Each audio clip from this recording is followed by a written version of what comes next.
Hi, welcome to episode 88 of Pink's Picks Book Racks, commentary from a retired high school English teacher. Perhaps, like many of you do, I subscribe to newsletters from several different publishers. One of those, PenguinRandomHouse.com, has a segment titled Your Week in Books, the Read Down. Its September 25th column included an article titled Historical Fiction featuring strong female protagonists, which is similar to a previous post of mine. But what can I say? Great readers think sometimes alike. In the article, 12 titles are introduced with, quote, historical fiction helps us better understand the challenges women have faced and how they fought to claim their own identities.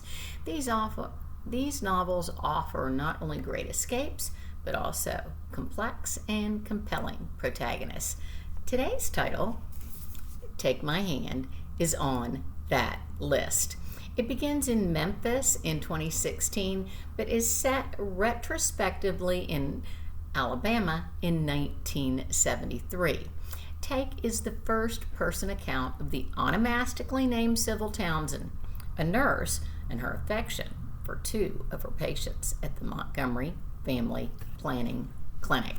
One of Civil's first assignments with the clinic was to travel to rural Montgomery to administer Depo-Provera, that's birth control, injections to 11 and 13-year-old sisters, India and Erica Williams, neither of whom were sexually active, one who is not yet even menstruating.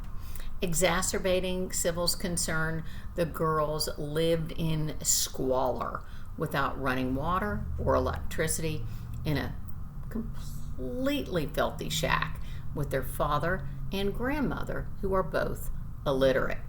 As a result of the latter handicap, the adults signed, with an X, and without question, paperwork granting permission for any and all treatment deemed necessary by government agencies.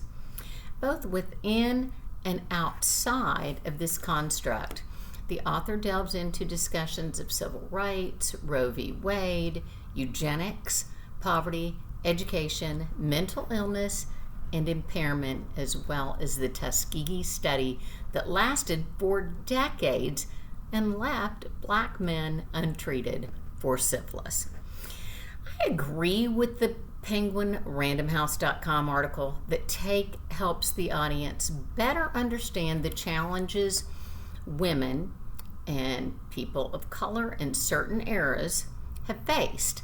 I'm also impressed by Perkins Valdez's credentials.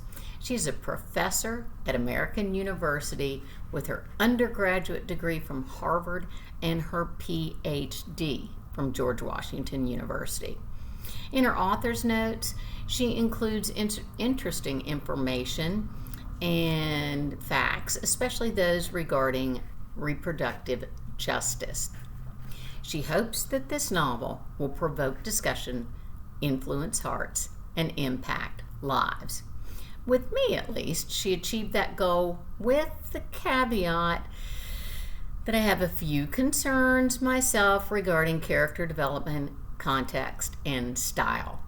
Perkins Valdez writes regarding Civil Circle that our black professional community was small but mighty, and that Alabama had more black campuses than any other state in the country. As a result, Civil's family and friends are doctors, lawyers, university presidents, and psychologists. Yet, Civil consistently speaks colloquially, omitting verbs, lacking subject-verb agreement, and using multiple double negatives. I could understand if Perkins Valdez employed this strategy in Civil's dealings with the Williams family in some misguided attempt for Civil to sound folksy and trustworthy. However, Civil speaks this way pervasively and without discretion. I like Perkins Valdez's use of onomastic imagery in naming her protagonist, Civil. Conversely, naming the daughter of the nurse responsible for sterilizations, Eugenia, seems a bit contrived. Finally, during hearings that transpire in the story where legislatures are present, Civil refers to Senator Ted Kennedy as seeming like a nice man.